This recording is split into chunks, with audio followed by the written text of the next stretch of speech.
back to Check Out the Stat by your girl, Treasure Wilson, aka Stat Baby. So today I sat down and talked to Draymonds Sister, and we look into what's really going on in Miami for spring break. But first, I've got to give a shout out to our sponsor, Underdog Fantasy. With Underdog, you can earn money by making picks on your favorite players. You can try the app in California, Florida, Texas, and New York, and the list goes on. If you want to play along, go download Underdog Fantasy, use code STAT. They'll match your first deposit up to $100, and you'll get a special pick.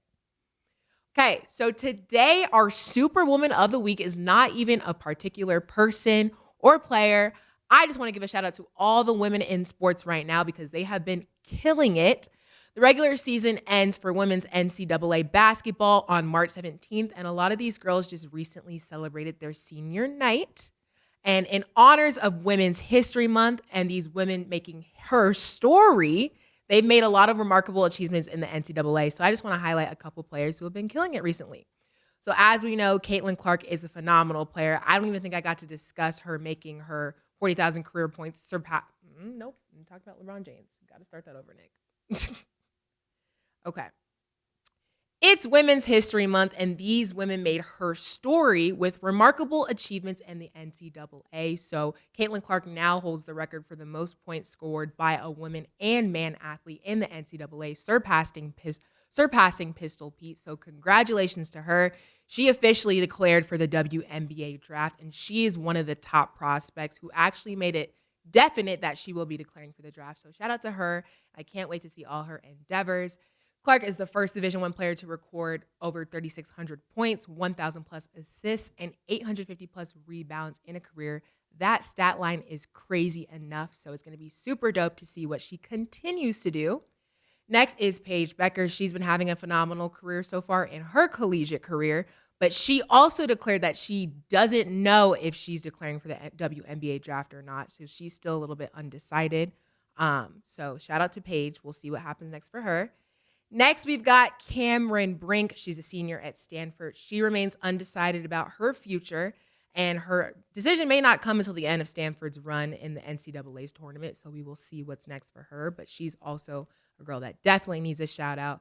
And then last but not least, Angel Reese. She is still not decided. She made a funny tweet basically saying, should I stay? Should I go? I don't know. She celebrated her senior night, and Shaquille O'Neal walked her out along with her family. So she had a great night as well. I wanted to highlight all these women in the college space because they've all had a great couple of past games, and I can't wait to follow their journey into the WNBA if decided. As we know, Caitlin Clark should be the overall top pick and most likely will be. I'm not going to say will because it's not declared, but you know, it goes without being said. So shout out to Caitlin Clark, but I'm excited to see all their journeys in Women's History Month. They're making their mark. They've definitely put college women's basketball on the map, and they deserve this shout out. So now, have you guys ever wondered what life is like being related to a pretty well-known public figure, and not just any public figure? I'm talking about Draymond Green. So the popular Warriors player has a sister, and I'm sure a lot of you, I mean, if you did know, that's great. You know, she's a dope person, but if you didn't know, you're about to know because she's been doing her thing. So I sat down and talked with her about life and discussed her upcoming projects. So let's take a look at what she had to say. So today I am joined with Jordan Ray Davis. How are you? What's up? I literally am so happy to be here. My girl already. We're 5 minutes in. No, literally. Y'all don't even know. We had a little chit chat before we even started the interview, and I was like, yeah, we loved it. No, for life. For lifers. Yeah. So I definitely want to give my viewers kind of more of a scope into who you are. So where are you from? Where'd you grow up? And then we'll get into that. Yeah. Okay. So I feel like it's like a job interview. So I'm 23. I was born in Michigan, mostly grew up in Ohio though, went to school in Indiana, and now I'm a Chi-Town girly. So I always tell people I like go one state over, but I'm done in Illinois. Like I'm not going to Iowa. It's just not happening. All respect to Iowa, like, you know, but yeah, I live like downtown Chicago. It's so great. I'm a corporate girly, but also like that's paying the bills, but talk show host is like the thing, which I'm sure you know, and I'm sure we'll get into. Yes, definitely. Okay, so where'd you go to college? And I saw that you did like the commencement speech. You've been real active. Oh my gosh. School. How was your experience in school? Come on, research. Yeah, so I went to Indiana University. So it is like literally IU is amazing, but it's definitely giving like middle of nowhere, like Southern Indiana, that type beat. But I actually had such a good experience because, so for context, I was really determined on like going to like a big school. I Mhm. thought I was going to go to Michigan State. I have family that went to Michigan State, and then I was like, oh, I'm not going to do that. I want to do like my own thing. Ended up getting a full ride to IU by the grace of God. So I ended up going there and I loved it. I was a commencement speaker. I got to study abroad while I was there. I went to Spain, lived there for a little bit. It was like such a good time. I miss college. I'm sure you do too. Oh, no, I definitely do. And I was going to ask, do you recommend college for people? And then how was your, experience going abroad? Because a lot of people get scared to do that, but I think you have the chance, you should do it. Girl, literally. Okay. The first part of your question, for me, it was a good decision. Okay. Like, period. Like, I really like, I am a strategy consultant. That basically means I work with like big companies on like their business problems. So like I needed to go to college. They would not have looked at me if I hadn't. Is it for everybody? Absolutely not. But I think the social aspect was like the biggest thing for me. Like IU is definitely much giving PWI, but my school felt like a HBCU because I was surrounded by Black women like the entire time. So I recommend it from that sense. But look, I'm not about to get canceled. Like you do what you want to do. But I don't know. It was good for me. It was good for me. And then what was the second part of your question? Basically, so studying abroad, you made that decision. How did Ooh. that come about? And then did you enjoy your experience? Okay, so I studied abroad in Sevilla, Spain, which is like southern Spain. It's known as like the friendliest place in Spain, just so like warm and cute. I chose to go there because I studied Spanish most of my life and I was like, girl, I was at like 50% when I left and I came back like fluent. So it was an amazing choice for me. Now, as a Black woman in Yeah. Western Europe, you're gonna experience some interesting things. Like, I literally had the smallest braids before I left because I was like, I don't even know where I could find some like got to be or something over here. Right. This needs to stay the Girl, whole. I was looking rough by month 3, month 4. But no, it was amazing. I totally recommend, like, if you can expand your worldview, you should 1,000% do it. Like, I don't know, it's interesting. I tell stories to like my family and I realize like my grandma has like never, well, she's left the country, but she's never like gone somewhere like that. And it's just so cool. Our generation gets such cool opportunities. And so I'm like, if you can take advantage of them, why not? Yeah, no, I definitely agree. So I didn't even do my study abroad out the country. My study abroad was in LA. So we had an LA residency. Wait, But period. I knew I wanted to do like journalism reporting and stuff like that. So I was like, let me Yeah. just do in LA because that's the home of it all. So, but I Yes. felt like an amazing experience. And then a lot of people have different horror stories. Did you feel like it was good most of the time, or do you feel like there were some things I was like, Girl, here's the thing. So I went in 2021. So like if you think back, like we're coming off of like the worst year of our lives for most of us. Like I just honestly wanted to get out. "Hmm, So over in Spain, like I love Spain so much because I lived with the host family. I made such great friends. Like it literally felt like my home away from home. But they have something called machismo, which is like your Spanish misogyny. And I feel like that was like something I was not prepared for. I don't know. I think there's like racism in a different way there because you get like the microaggressions, but they're like macro. Like, for example, there was a man that I often came in contact with, an older man, who every day would ask me if my hair was real. I'm gonna tell you yes, I'm gonna tell you no, I'm gonna tell you every single answer so you're confused. Like, what are we doing? It was like stuff hey." like that. And it doesn't seem like that big of a deal, but when you're away from home, you're the only one, like stuff like adds up. So in that way, it was like kind of tough. But I mean, I was chased. Oh my gosh, I do have a quick story. When I Oh, went to Italy, because in Europe you can like travel around. I yeah. went to Italy, girl, and we literally, okay, y'all, it was really cold outside. So we had our coat. We were at this little restaurant in Milan. We had our coats wrapped up like this as we're leaving the restaurant because it's freezing. We literally get some man comes running after us, shouting after us. I obviously do not speak Italian, but I speak Spanish, so it's like kind of similar. Yeah. And I was like, I feel like he's accusing us of stealing. Like, I don't know what's going on. This man literally tried to get the Italian police after us because he thought we stole their wine. What? Baby, I could buy all your wine in here if I wanted to. I'm not worried about this wine right now. So stuff like that was too much, but for the most part, it was a good experience. That's crazy. So, okay, for the viewers watching, I don't want you guys to shy away from, making new experiences and going out the country. But at the end of the day, things do happen. And I definitely get it. I've had my fair share of travels, and some things are just kind of like, Yes. sense. 1000%. But then you come back here and you're like, oh yeah, I'd actually much rather be in Europe. So Oh, I literally agree with that 1000%. I think it's like you need it in just good sparks. Like, doses, right? yeah, because I'm like, I want to go back, but I also like it here. So I understand. Okay. Literally. So in college, right? Like I know you said you're a corporate girly. What was your major? Okay, so I studied marketing, international business in Spanish. So I kind of was like centered on the business thing. At the time, I wasn't focused on journalism. I wasn't thinking about hosting. So I was like, let me get this business degree and be set. Yeah. So where do you think it sparked where you're like, you know what? I kind of like journalism. Like I'm trying to see how The path. to this path, Oh my gosh. Okay. So the story basically goes like this. When I was growing up in Ohio, when I was 8 years old, I literally had a That's So Raven vision on the bus on the way to school. Straight up, I'm sitting, this girl next, I don't know why I remember these details, but like the girl next to me was holding this big viola and it kept getting in my way. So I literally closed my eyes to like not think about that. And I just saw like all of a sudden a stage, a red curtain, and like I didn't see anyone on it, but I saw a big microphone and it felt like peace came over me, like at 8 years old. Yeah. So I was like, and also I'm a Jesus girly. So like, I'm going to take everything back to God, period. But at 8 years old, I didn't know to do that. So I just kind of moved on with my life. And like the vision kept coming back over the years. It was really strange. And I was like, now it's like you can make money doing literally anything.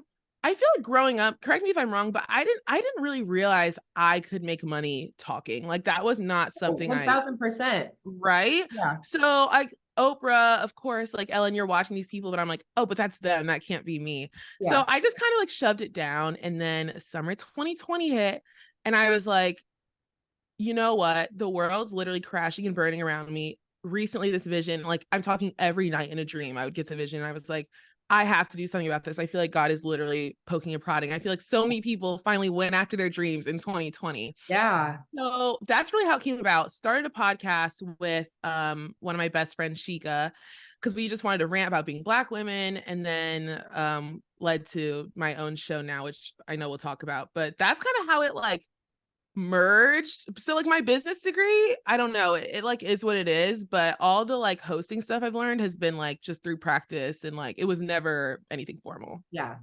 I don't even think you realize the words that you just said, but what you just said is so encouraging, because that is the point where I feel like a lot of people were just like, not life isn't real, but this is the time to chase the opportunities that you want for yourself. Yes. And then you're showing too that you can do both. You can do corporate and you can, host a podcast, passions and dreams. So I really want that to stick with people, because a lot of people feel like they have to take one certain path, because that's the traditional way of things, but you don't.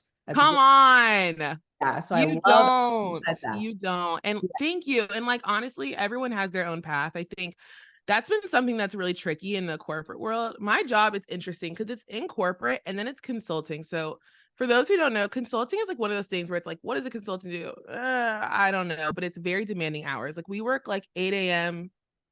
to sometimes 2 a.m. Like it's extremely demanding.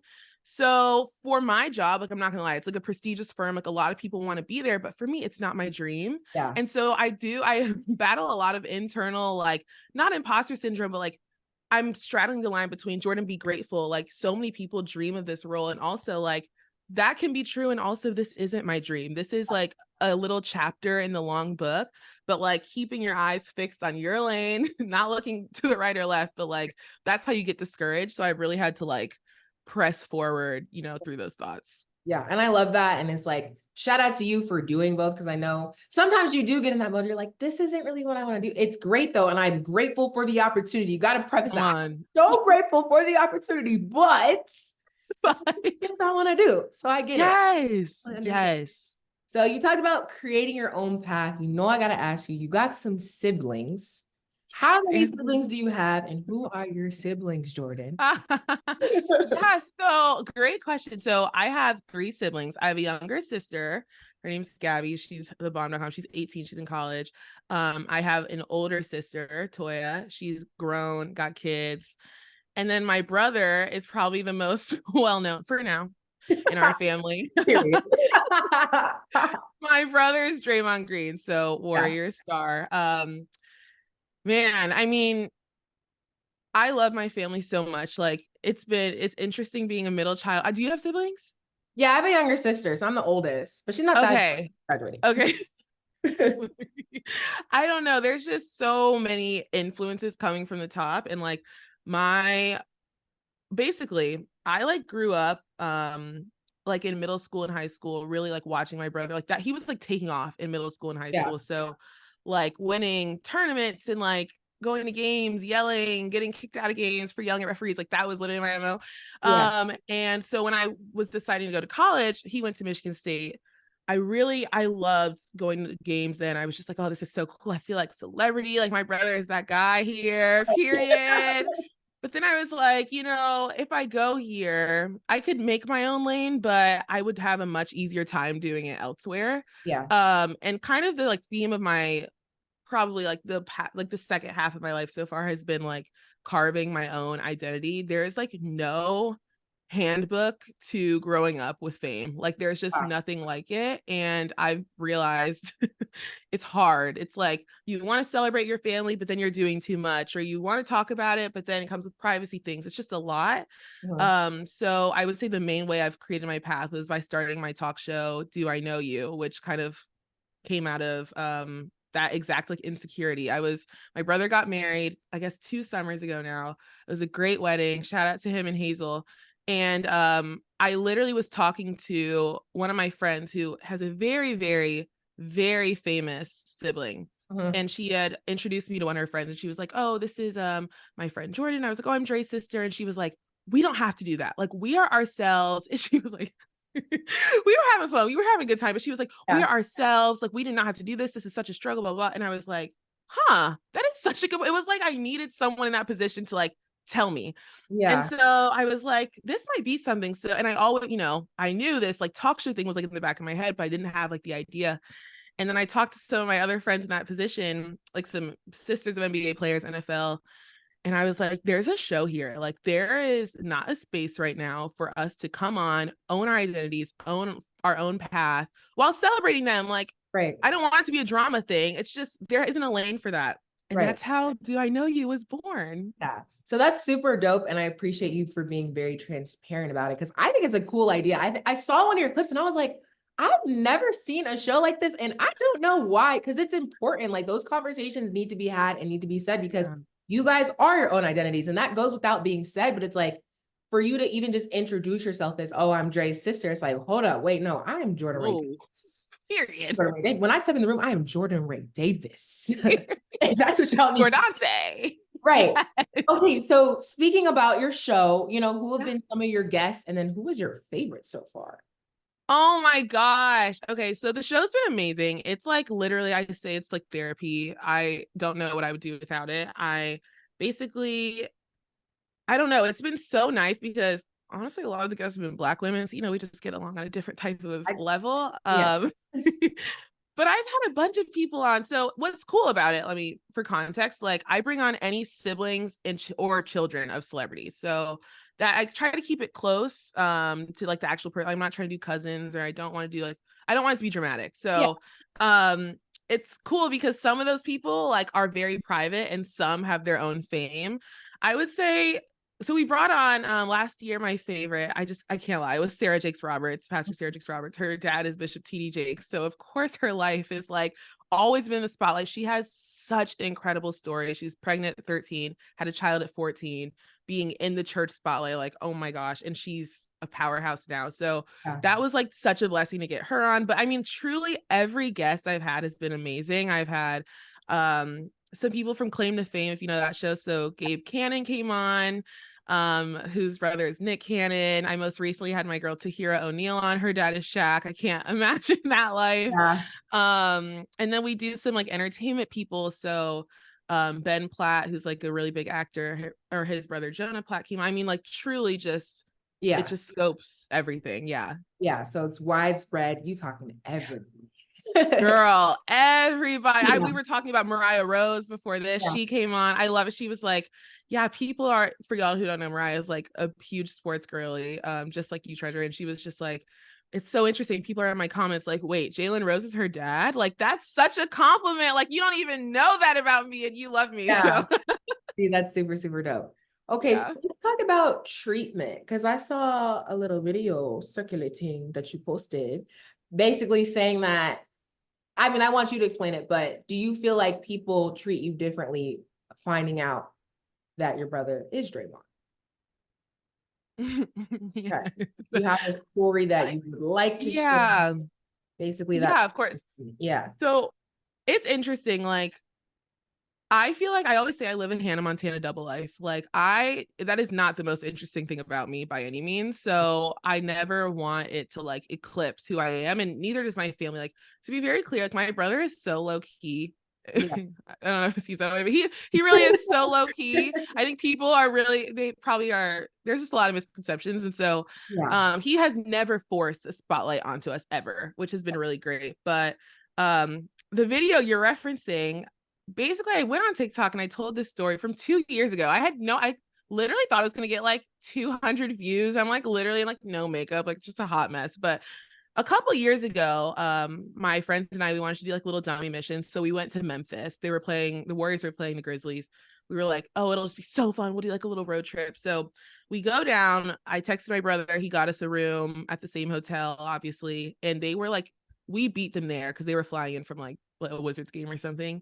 Literally, we walk in, no one speaks to us, no one will even glance at us, like just literally just really awful treatment. I know it doesn't sound bad, but it was just like the eyes, it was really weird. Yeah, it was really strange. So we go to check in, I give him my name, he doesn't even like look through the key cards. He's like, you don't have a room here. I'm like, okay.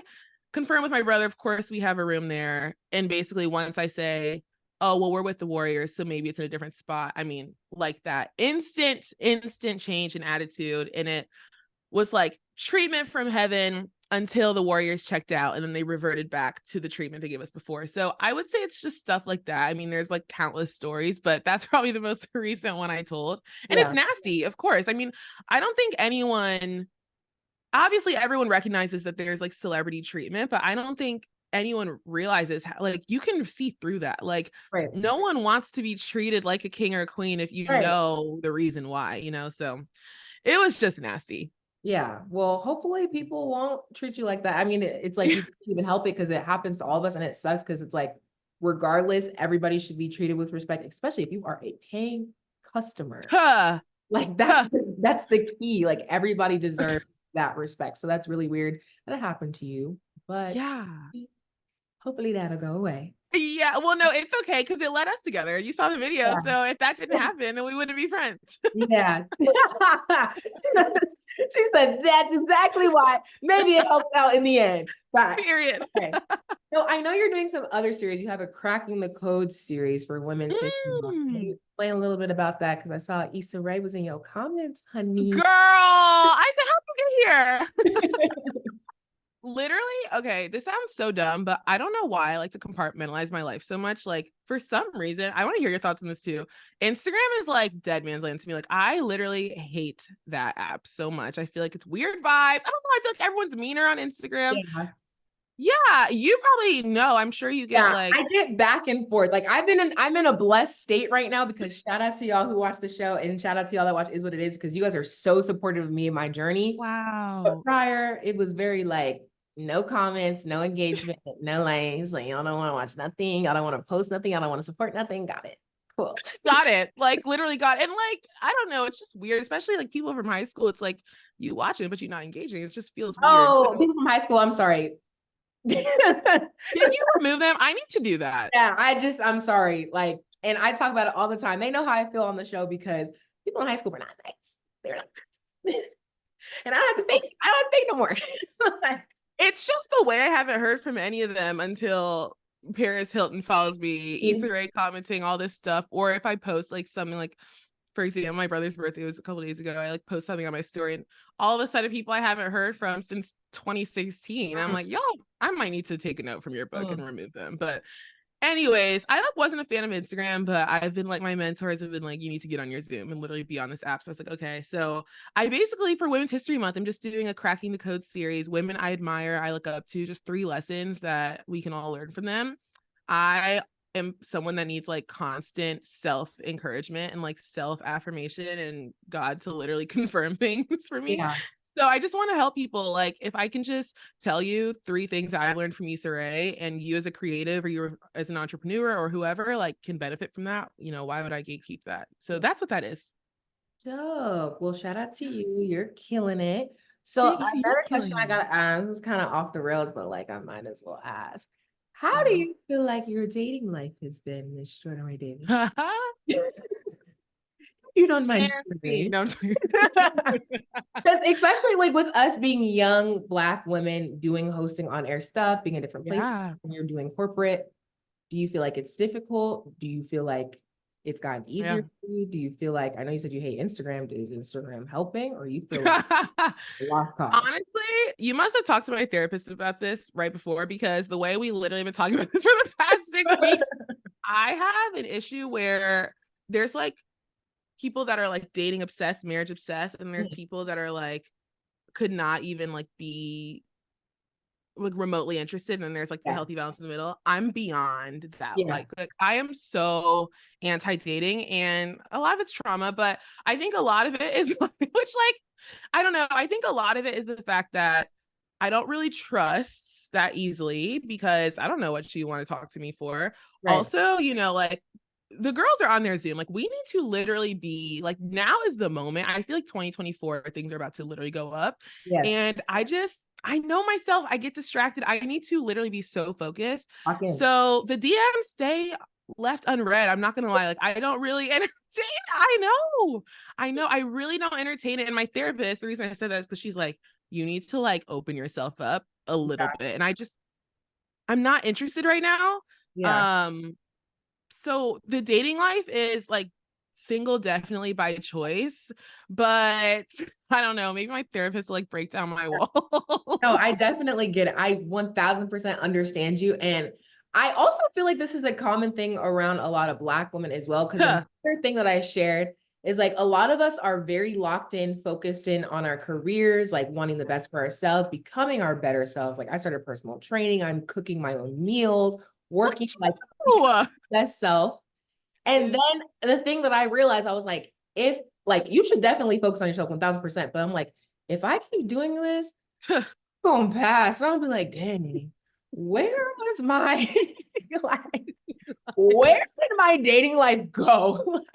No, like you're literally spitting right now. I always think about like those movies with a woman who is so career focused and she comes home with her like glass of wine and her like sweater she wraps around her, and she just looks out the window like, oh, I wasted my. I'm like, girl, I don't know. Are you watching Love Is Blind? This is like, now I've seen the clips on TikTok of like the reveals, but I haven't. It's so crazy. Well, the only reason I bring it up is because you just watch that and you're just like, what's out there? Like, I'm not even put something to the side with my career for a second. Like, I get this. No, I'm not interested. Like, I cry in a Rolls Royce. I'm better off waiting. I'm not doing that. Like, I'm not into it. I'm really not. I get it. I definitely get it. Okay. So are there any more upcoming projects that we can look forward to, things that you're working on that we can tap into? Yes.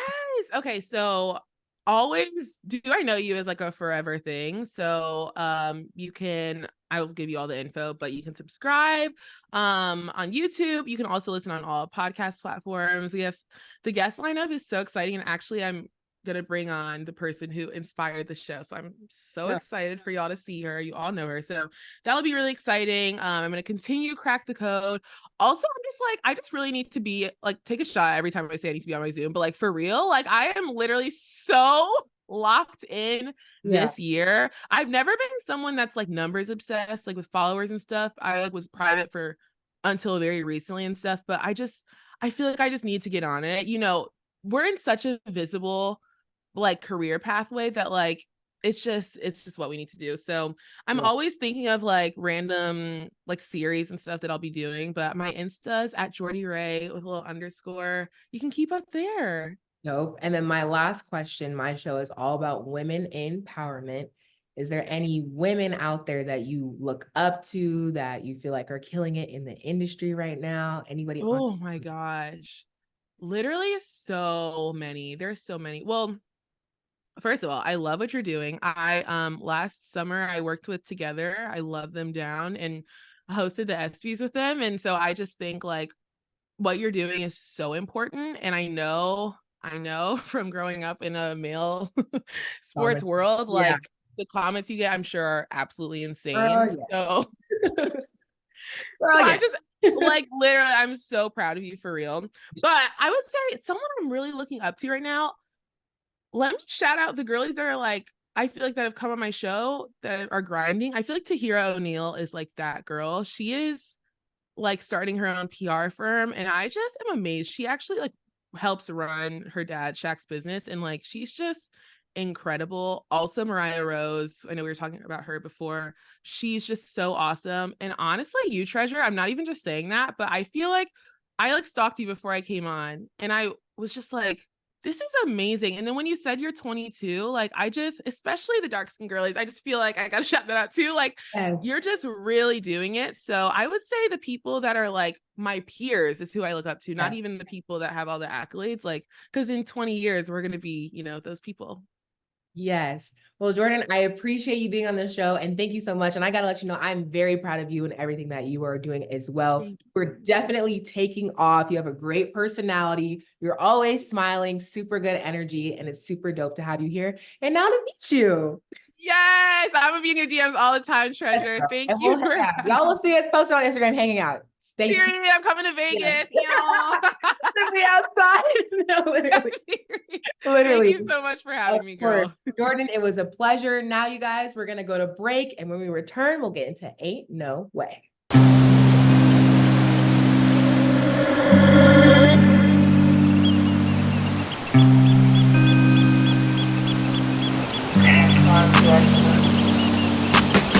She called this thing about toxic.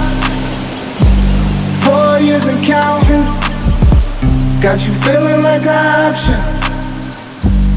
Maybe I'm my own problem, babe. She tired of hearing I don't know. What's stubborn in me won't fall. Dealing with this thing called trust. But she really thinking about it. She wanna be free. Why am I here? This woman wanna be free.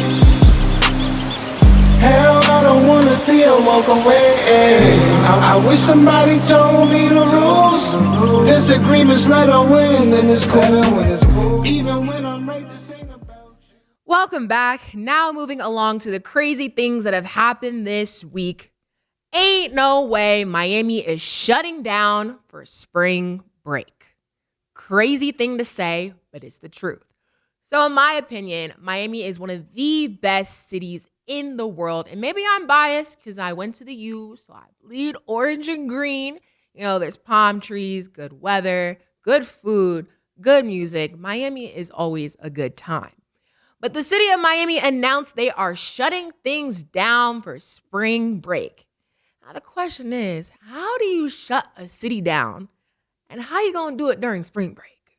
So this is what the city of Miami decided. They are gonna make a couple of major changes.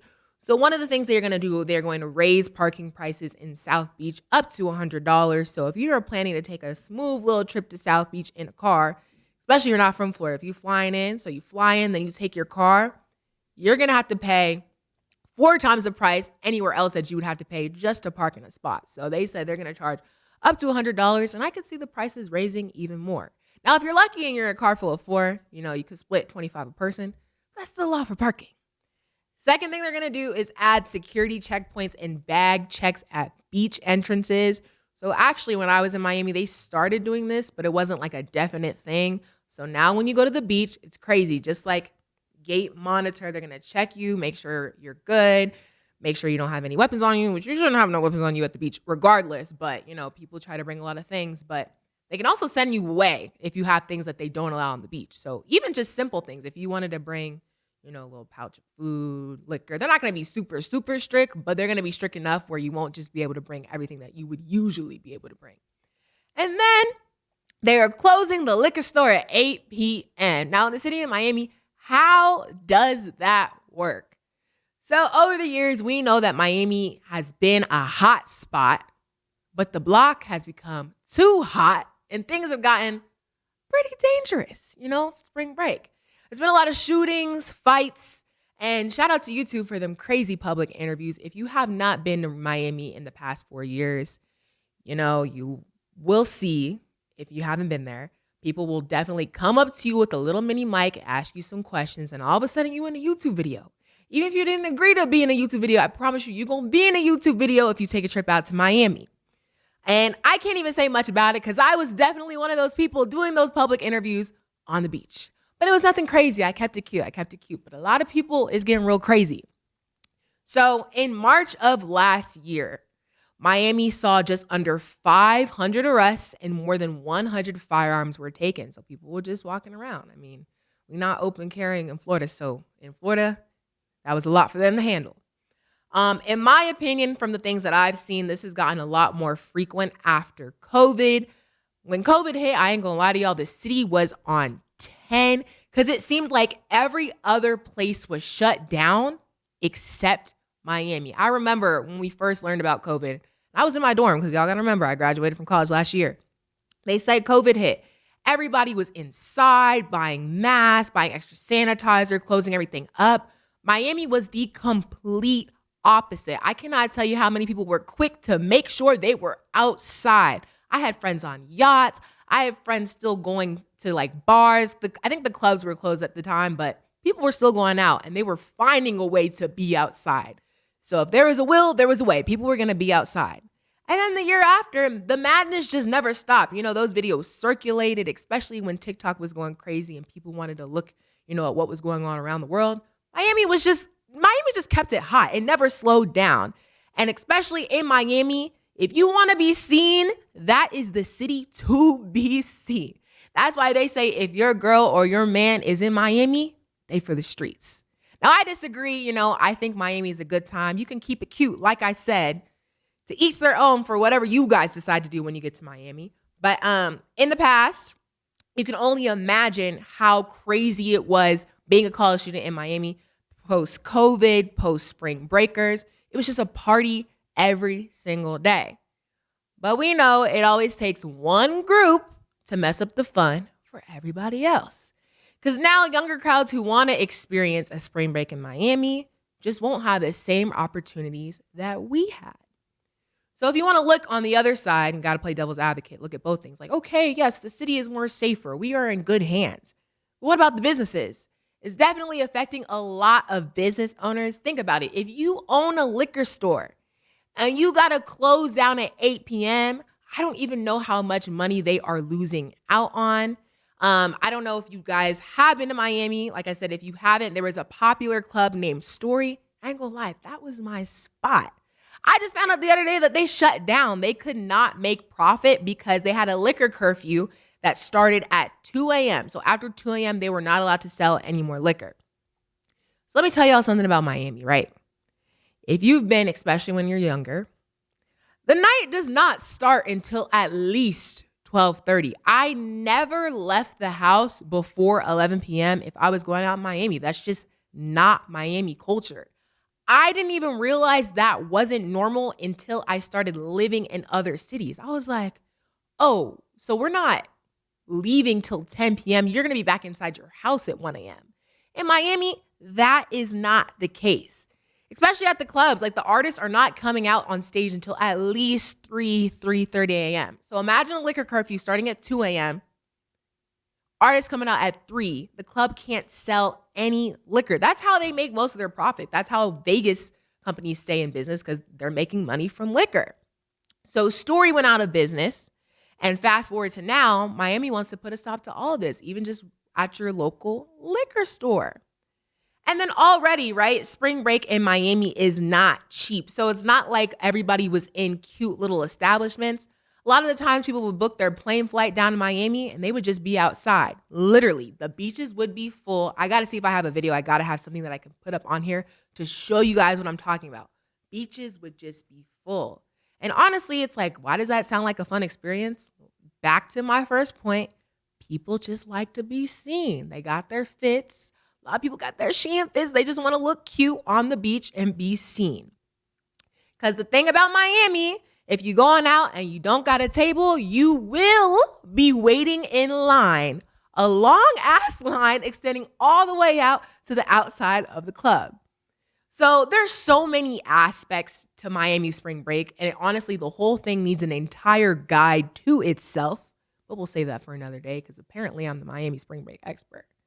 But let me know if you guys like what Miami is doing to stop spring breakers, or if you think it's silly. There's a lot of pros and there's a lot of cons. I understand safety. That's going to affect a lot of people. But at the end of the day, I know my people. We're going to find a way to turn up regardless. So I think Miami's still going to be jumping. We will see what happens, but I don't know. But that's it for today's episode. Y'all can hashtag check out the stats so we can continue the discussion next week. And maybe your question or take will be featured. Thanks for hanging out with me and checking out the stats. I'll see y'all next week.